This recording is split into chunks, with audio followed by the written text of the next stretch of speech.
name is Yuki Kato from Osaka University, Japan. Our presentation title is Deep Learning-Based Prediction of Potential RNA G-quadruplexes with D-Quartet.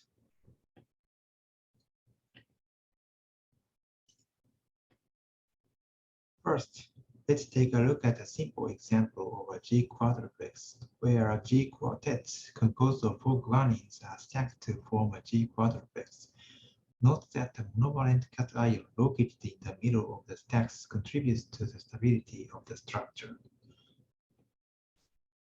RNA G-quadruplexes, RG4s for short, are observed in G-rich regions of messenger RNAs and encoding RNAs. However, we can raise 2 points with respect to RG4s.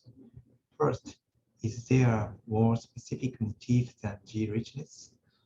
Second, are RG4s evolutionarily conserved among species? As for the first point, canonical RG4s are known to have a consensus sequence like this.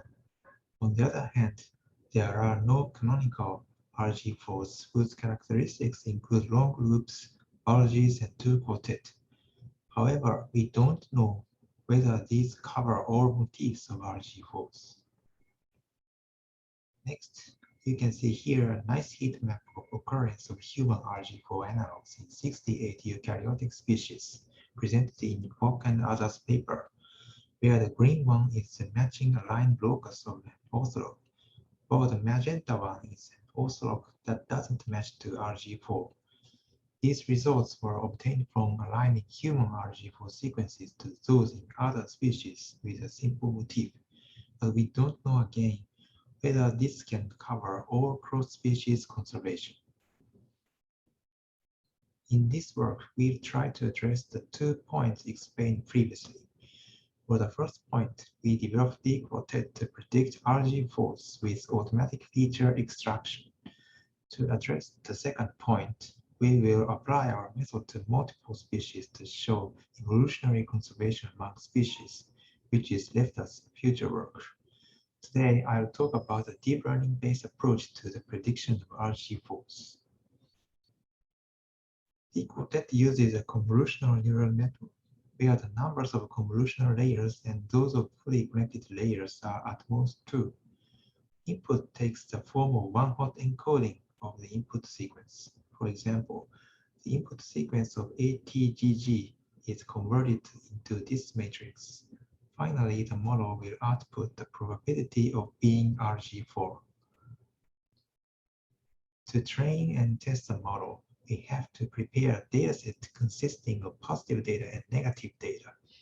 For positive data, we used RG4-seq derived sequences and augmented them by adding flanking regions randomly so that the total sequence length is 60 nucleotides or 120 nucleotides denoted by W. Next, sequences partly overlapping with UTRs were removed. Finally, 70,000 sequences were sampled. On the other hand, negative data were generated by taking UTR sequences in human genome. Precisely, we removed UTRs overlapping with training positives. Next, 30,000 regions from the resulting UTRs were sampled. Then 20 distinct regions of length W in each UTR were chosen. Finally, we sampled 70,000 sequences. In summary, we have all data of 140,000 sequences with the same number of positives and negatives. For model selection, we performed stratified tenfold cross-validation of the training data to tune hyperparameters of the model. To look into the performance of our model, we compare D-Quartet with G4NN, a machine learning model, and G4 Hunter and PQS Finder, which are scoring approaches. Here you can see log curves that show comparison between 4 methods on the test set for the window size of 60 nucleotides. This result indicates that the method achieved the best predictive performance.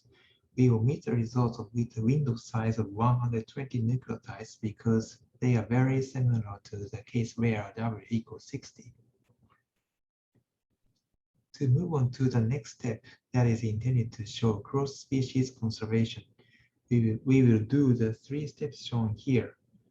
First, we try to generate mouse RG4-seq data. Note that the data we used are human RG4-seq data, which are publicly available. Second, we will run our method on the mouse UTRs to obtain potential RG4s.